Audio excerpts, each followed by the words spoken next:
শীতের সময় পা ফেটে রক্ত বের হয়ে যাচ্ছে, ঠোঁট ফেটে রক্ত বের হয়ে যাচ্ছে, হাতের তালা ফেটে জ্বালা করছে, চলুন তাহলে পুরো ভিডিওটা সঙ্গে থেকে দেখে নিন কিভাবে দূর করা যায় হাত পা ঠোঁট ফাটা। আজকে আপনাদের সাথে শেয়ার করব হাত পা ফাটা দূর করা। তো বন্ধুরা 10 দিন শুধু এই ক্রিমটা লাগাবেন, হাত পা ঠোঁট সব ফাটা কিন্তু কমে যাবে। 10 দিন লাগাতেই হবে। তো এইদিকে কিন্তু আমি কিছু জিনিস নিয়েছি।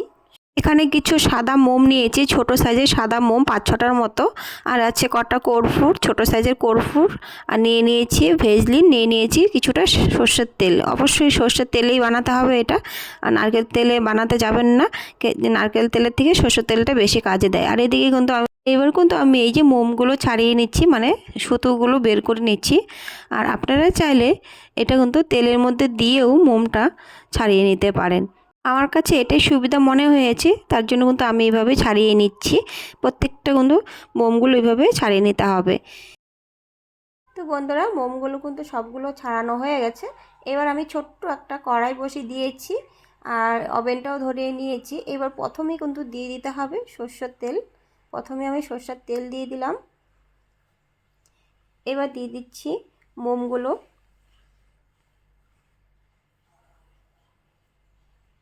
মোমগুলো দিয়েছি, আর এখানে যে 5-6টার মতো কর্পূর দিয়েছি, দিয়ে একটু ভালো করে নাড়াচাড়া করতে হবে।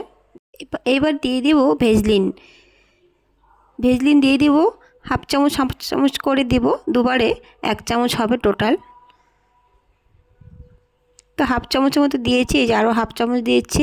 এবার ভালো করে এই চামচটা দিয়েই নেড়ে দিতে হবে। দেখুন কত সুন্দরভাবে কিন্তু গলে গেছে মোম কর্পূর সব একসাথে, একদম রেডি হয়ে গেছে। এবার আমি নামিয়েও নিয়েছি। আর এই যে একটা কৌটো দেখতে পাচ্ছেন, এটা একটা নিভিয়া ক্রিমের ছোট একটা কৌটো। আর এই কৌটোটা কিন্তু আমি ভালো করে আগে মুছে নিয়েছিলাম, নিয়ে এবার কিন্তু এই যে এটা ঠান্ডা হয়েছে, হালকা একটু ঠান্ডা হতে হবে, না হলে কিন্তু আবার কৌটোটা গলে যাবে বেশি গরম হয়ে গেলে। তো এবার কিন্তু আমি ঢেলে নিচ্ছি। 5 মিনিট পরেই কিন্তু এটা একদম বসে যাবে সুন্দরভাবে। বন্ধুরা এটা আমি পুরো ভরে নেব, এরকম কৌটোতে ভরে নেবেন, এটা ঠান্ডা হয়ে গেলে বসে যাবে। আর এটা কিন্তু প্রতিদিনই আপনারা হাত পা সন্ধ্যাবেলা ধুয়ে ভালো করে হাত পা ধুয়ে হাত পা ঠোঁট সুন্দর করে কিন্তু আপনারা এটা অল্প অল্প করে লাগিয়ে নিতে পারেন। তো বন্ধুরা কেমন হয়েছে অবশ্যই কিন্তু কমেন্ট করে বলবেন। দেখুন কত সুন্দর এসছে না, কালারটা খুব সুন্দর। এবার আমি দেখাচ্ছি, আপনাদের সাথে শেয়ার করছি হাতে পায়ে। রাত্রে যখন আপনারা শুবেন, শোয়ার আগে হাত পা ঠোঁট মুখ যা আছে ভালো করে ধুয়ে নিয়ে এই যে এভাবে হাতের তালার মধ্যে নিয়ে ভালো করে ঘষে তারপর কিন্তু হাতে ভালো করে লাগিয়ে নিতে হবে। হাতে পায়ের গোড়ালি যেখানে ফেটে গেছে সেই জায়গাগুলো কিন্তু আগে ভালো করে ধুয়ে নিয়ে তারপরে কিন্তু এটা লাগাতে হবে।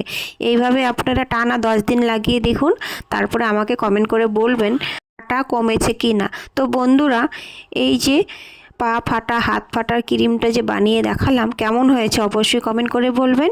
আর যদি ভালো লাগে একটা করে লাইক দিবেন। নতুন বন্ধু যারা আছেন তারা সাবস্ক্রাইব করে পাশে থাকবেন। তো আজকের মতো এখানেই টাটা।